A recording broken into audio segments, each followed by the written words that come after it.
केवल कर्मकांड में लगे रहे, केवल योग में लगे रहे, केवल ज्ञान के अभ्यास में लगे, उससे भी बात नहीं बनती है, भक्ति ही करनी पड़ती है। खराब हो गया ऑटोमेटिक।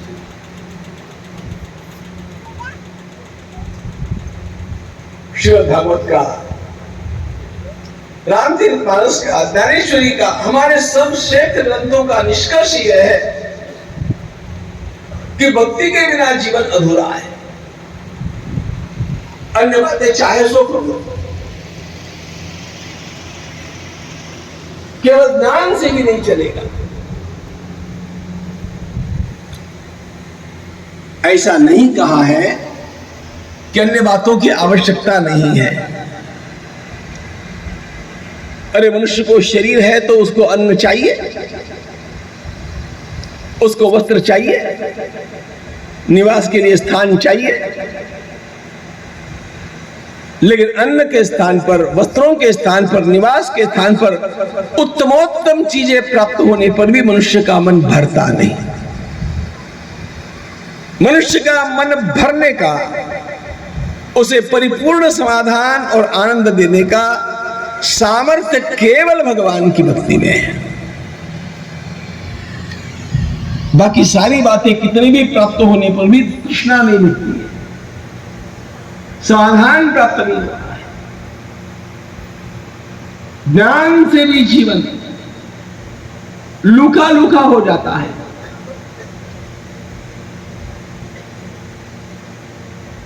मन की परिपूर्ण तृप्ति भक्ति से होती है। इसलिए कहा मानव जीवन का परम कल्याण भगवान की भक्ति में है। सभी उत्तरों को संक्षेप में देखना है हम लोगों को। दूसरा प्रश्न पूछा है, शास्त्रों का सार क्या है? भगवान की भक्ति ही समस्त शास्त्रों का सार है।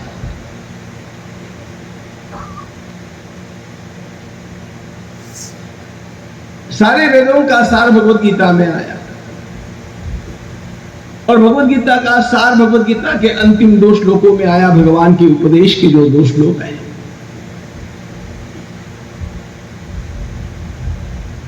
गीता में प्रधानता किस बात की है, इसके बारे में जिनको चर्चा करनी है करते रहे।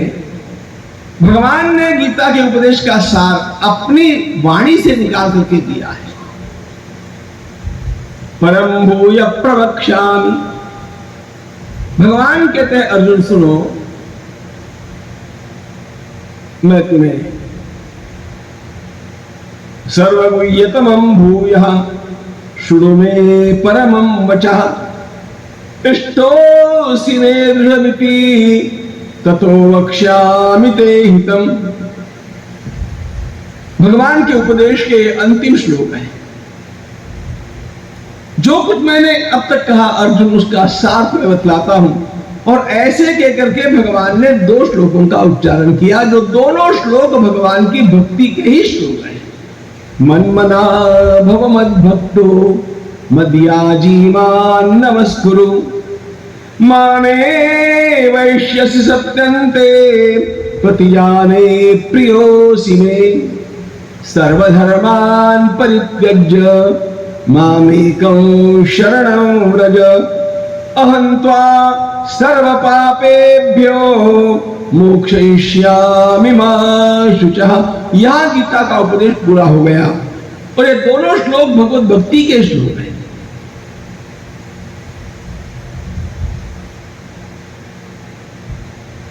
सारे शास्त्रों को पढ़ लिया और भगवान का भजन नहीं किया तो पढ़ करके क्या किया? और भगवान की भक्ति पूरी तरह से कर ली तो शास्त्रों को पढ़ने की आवश्यकता ही नहीं रही। अविज्ञाते परे तत्वे शास्त्राधीतस्तु निष्फला, विज्ञाते भी परे तत्वे शास्त्राधीतस्तु निष्फला। ध्यान रखना, समस्त शास्त्रों का, ग्रंथों का सार भगवान की भक्ति है। तीसरा प्रश्न पूछा है,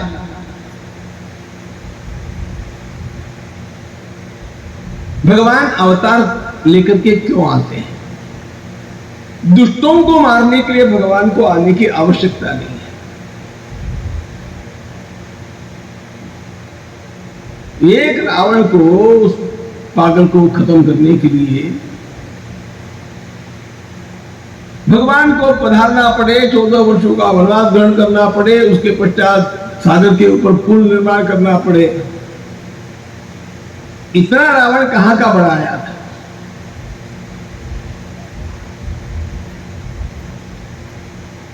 अरे वास्तविकता तो यह थी कि भगवान श्री राम को रावण के लिए आने की आवश्यकता भी नहीं। रावण से बलवान तो 3 लोग पहले से ही थे जो रावण का कचूमर निकाल सकते थे। रावण का पड़ोसी किष्किंधा का राजा वाली,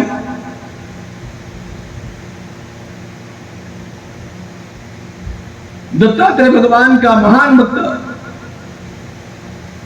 सहस्त्रार्जुन, और तीसरे परशुराम जी महाराज स्वयं। इनके सबके रहते हुए भगवान का को आए। रावण को मारना यह महत्वपूर्ण होने पर भी भगवान के पधारने का मुख्य प्रयोजन नहीं है। परित्राणाय साधूनाम विनाशाय दुष्कृताम, इट्स ओके। भगवान के पधारने का सही प्रयोजन श्रीमद् भागवत में है, जो वास्तव में भगवती कुंती माता के श्रीमुख से प्रभु को सुनाया गया। भगवती कुंती माता ने कहा, ठाकुर आपका आगमन अपने प्रियजनों से मिलने का होता है।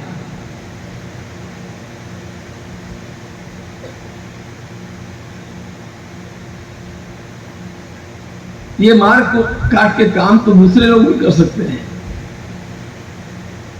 रावण के लिए एक हनुमान जी महाराज ही बस थे।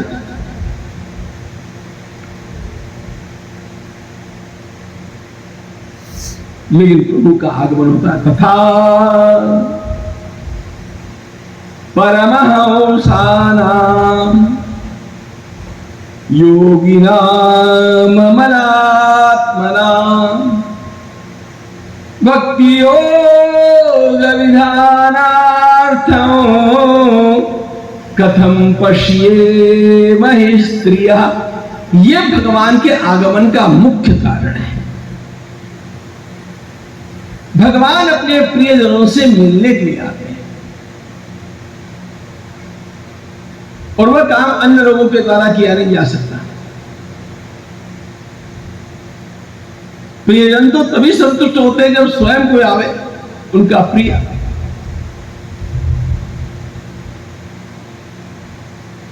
रावण को ठिकाने लगाने का काम किसी को सौंपा जा सकता था जी, लेकिन मुझे एक प्रश्न का उत्तर दीजिए, भक्ति करने वाली शबरी को कौन तृप्त कर सकता था, जिसने अपना पूरा जीवन भगवान श्री राम की प्रतीक्षा में लगा दिया।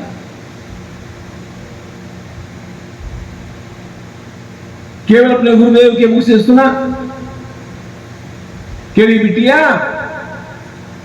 तुम्हें कहीं जाने की आवश्यकता नहीं है, तुम्हारे लिए तो भगवान श्री राम यहीं पर आ जाए। बस उतनी बात को पकड़ लिया शबरी ने, सारा जीवन प्रतीक्षा करती रही।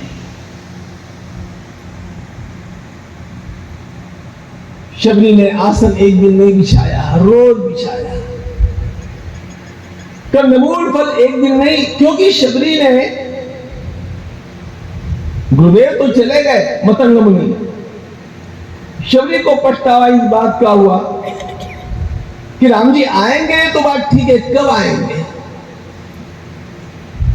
मैं पतली में पूछना भूल गई, और मतंग मुनि ने जानबूझ करके उत्तर नहीं दिया था, बताया नहीं था। हो सकता है भगवान आज ही आ जाए। इसे शबरी उसी दिन से आसन बिछाती है, कंदमूल फल इकट्ठे करती है, घड़ा भर करके जल रखती है। पूरा दिन उसका श्री राम कब आवेंगे इस चिंतन में। एक दो दिन नहीं मित्रों,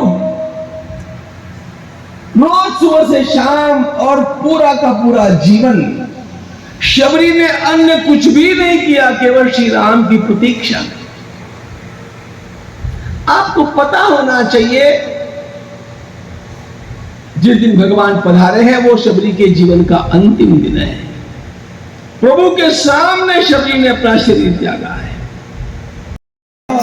मुझे भरोसा तेरा राम, मेरा भरोसा तेरा राम, मेरा भरोसा तेरा राम। शरण शरण शांति के धाम, मुझे भरोसा तेरा राम। शरण शरण शांति के धाम, मुझे भरोसा तेरा राम। शरण शरण शांति के धाम, मुझे भरोसा तेरा राम। शरण शरण शांति के धाम, मुझे